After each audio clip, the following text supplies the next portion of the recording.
Penyidik KPK malam tadi menggeledah di rumah dinas Menteri Kelautan dan Perikanan. Ya, penggeledahan untuk mencari bukti tambahan terkait kasus suap ekspor benur yang menjerat mantan Menteri Kelautan dan Perikanan Edi Prabowo. Penyidik KPK Rabu malam menyambangi rumah jabatan Menteri Kelautan dan Perikanan Kompleks Widya Chandra nomor 26 Kuningan, Jakarta. Mereka menggeledah untuk mencari bukti tambahan terkait kasus suap ekspor benur yang menjerat mantan Menteri Kelautan dan Perikanan Edi Prabowo. Penggeledahan dilakukan secara tertutup.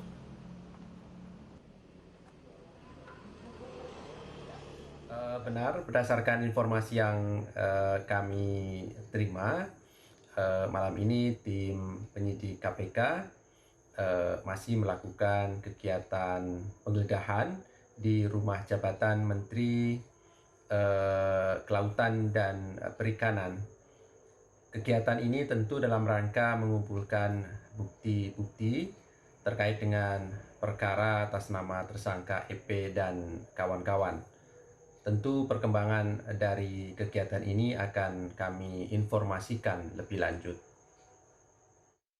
Kericuhan antar pengunjuk rasa dengan anggota polisi terjadi di depan gedung KPK Setiabudi, Jakarta Selatan. Kericuhan terjadi saat massa yang menuntut pengusutan dugaan TPPU istri mantan Bupati Mojokerto, Mustafa Kamal Pasha, berusaha menerobos barikade polisi.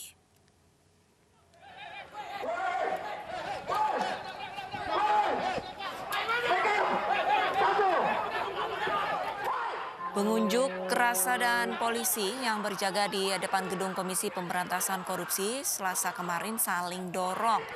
Insiden ini terjadi saat massa yang mengatasnamakan kelompok koalisi Mojokerto Bersih untuk Indonesia berusaha merangsek masuk ke gedung lembaga anti rasuah.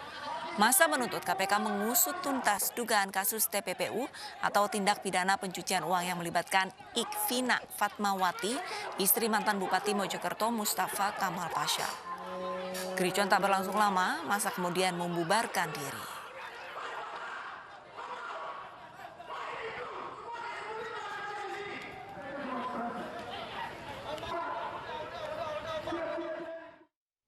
Sementara itu, pemirsa, sidang terdakwa Andi Irfan Jaya dalam kasus pengurusan fatwa MA terpidana Joko Chandra kembali digelar. Jaksa penuntut umum hadirkan Joko Chandra sebagai saksi hari kemarin. Sidang dengan agenda pemeriksaan saksi terdakwa Andi Irfan Jaya digelar Pengadilan Tipikor Jakarta. Joko Chandra dihadirkan sebagai saksi bersama Anita Kolopaking dan Rahmat. Dalam sidang, Joko Chandra ditanyai terkait perkenalan awal dengan terdakwa Andi Irfan dan pihak-pihak yang terlibat. Andi didakwa sebagai perantara suap yang memberikan uang dari Joko Chandra untuk Jaksa Pinangki Sirna Malasari. Di Kuala Lumpur. Bagaimana awalnya sehingga saksi bisa kenal dengan terdakwa ini? Bermula dengan kunjungan dari Pinangki berkunjung ke tempat saksi. Kapan dia berkunjung? tanggal 12 November. 12 November. Pada tanggal 12 November itu dia berkunjung saksi yang mengundang atau bagaimana? Saya dikenalkan masuk ke saudara Rahmat. Rahmat, siapa itu Rahmat? Rahmat itu salah satu teman yang saya kenal. Teman saksi dikenalkan kepada saksi. Kapan dia memperkenalkan? Kan bertemunya tanggal 12. Tanggal 12 maka datang. 5 saksi termasuk sopir menantu mantan Sekretaris Mahkamah Agung Reski Herbiono bersaksi dalam sidang lanjutan perkara dugaan suap dan gratifikasi dengan terdakwa mantan Sekretaris MA Nur Hadi. Kelimanya dimintai keterangan terkait souvenir mewah pada acara pernikahan anak Nur Hadi. Kelima saksi ditanya soal pembagian perangkat iPod sebagai souvenir pada acara pernikahan anak Nur Hadi. Para saksi menegaskan jika souvenir pernikahan dibeli oleh menantu Nur Hadi, Reski. Kuasa hukum Nur Hadi menegaskan kliennya tidak bersalah. Keterangan kelima saksi membantah souvenir iPod senilai 250 juta rupiah adalah Nur Hadi. Sujito juga menegaskan tidak ada aliran dana yang masuk ke rekening kliennya seperti yang didakwakan jaksa penuntut umum. Nur Hadi dan menantunya, Reski Herbiono, menjadi terdakwa atas kasus dugaan suap dan gratifikasi terkait penanganan perkara di Mahkamah Agung.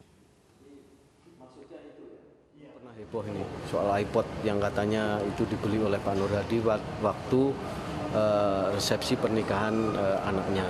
Itu kan tidak benar ternyata, bahwa yang dikatakan bahwa Pak Nur Hadi itu memberikan souvenir iPod itu kan bisa dibantah oleh saksi hari ini, bahwa yang membeli iPod itu adalah Reski sejumlah 250 juta. iPod itu dibeli dari Effendi, jadi bukan Pak Nur Hadi.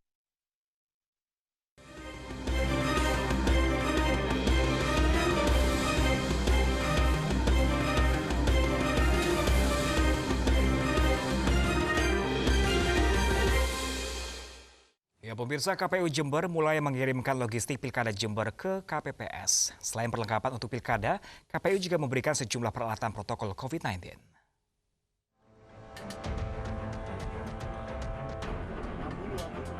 Satu persatu logistik Pilkada mulai dipersiapkan yang nantinya akan diberikan kepada KPPS dan selanjutnya didistribusikan ke seluruh TPS di Jember. Sebanyak 31 kecamatan nantinya akan menerima logistik tersebut yang ditargetkan selesai minggu ini.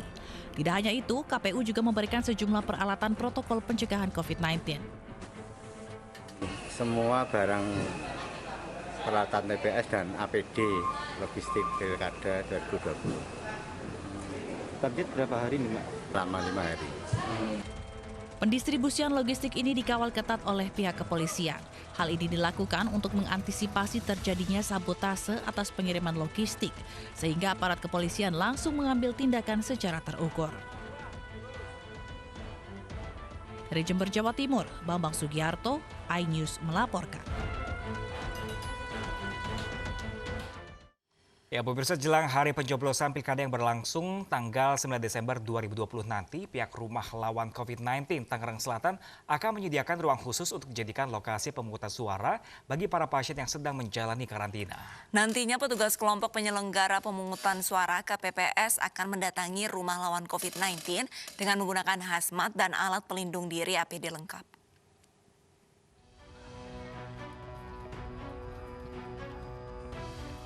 Guna mensukseskan pilkada serentak serta meminimalisir angka golput, pihak Rumah Lawan COVID-19 Tangerang Selatan akan menyediakan ruang khusus untuk dijadikan lokasi pemungutan suara bagi para pasien yang sedang menjalani karantina di Rumah Lawan COVID-19. Untuk itu pihaknya sudah melakukan koordinasi dengan pihak Komisi Pemilihan Umum atau KPU Kota Tangerang Selatan terkait pelaksanaan pemilihan nanti. Nantinya petugas kelompok penyelenggara pemungutan suara atau KPPS akan mendatangi Rumah Lawan COVID-19 dengan menggunakan hazmat dan alat pelindung diri lengkap. Mengingat kawasan karantina merupakan zona merah, sehingga petugas KPPS tidak perlu berkeliling ke setiap kamar pasien untuk melakukan pencoblosan. Untuk lokasi pencoblosan pun pihak Rumah Lawan COVID-19 akan memfasilitasi dengan menggunakan ruang poliklinik yang akan dialihfungsikan sementara untuk digunakan dalam pencoblosan bagi para pasien COVID-19. Pencoblosan itu kita ada ruang poliklinik. Saya kira di ruang poliklinik aja nanti kita akan desain sehingga tidak perlu ke kamar-kamar, ya, karena seperti kita ketahui bahwa ini kan masuk ke zona merah pasti kan pakai APD lengkap dan sebagainya. Saya kira secara teknis kita akan nanti dengan KPU dan TPS yang akan menyelenggarakan di sini. Seperti diketahui, pasien COVID-19 yang tengah menjalani karantina di Rumah Lawan COVID-19 Tangerang Selatan tetap memiliki hak memilih pada Pilkada Tangsel 9 Desember 2020. Selain berKTP Tangsel dan sudah terdaftar, pasien juga diharuskan mengisi formulir C6 sebagai persyaratan untuk mencoblos. Dari Tangerang Selatan, Banten, Nunung Purnomo, iNews melaporkan.